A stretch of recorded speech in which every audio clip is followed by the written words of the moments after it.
Nagkataripnong dagiti masaknan nga ahensya kadwa ti Office of Civil Defense Cordillera tapno mapagsaritaan ti panagsakana dagito iti graduation ceremony ti Philippine Military Academy inton May 16.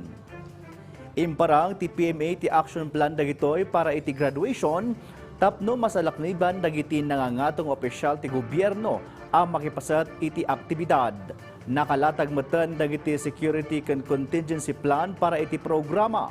Kastamot ang napagsaritaan ti traffic plan para iti manamnama a panagturong ti pamilya ken kabagyan dagiti agturpos. Kas kadagiti imunan a PMA graduation, may recap ti akademya para kadagiti turista. Kinkidawan ti OCD Cordillera ti panakikaykaysa dagiti umili ken dagiti agturong iti syudad tapno maipasigurado ti kinaanayas ken kinatalgad kabayatan ti programa. Agtorpos ti 207 a kadete akamang ti PMA talang dangal class of 2026 inton Sabado. Hindi po tatanggap ang PMA ng mga local tourists, even yung mga international tourists during the activity itself. No, because this is an exclusive activity for the Philippine Military Academy, lalong-lalo na po yung graduation.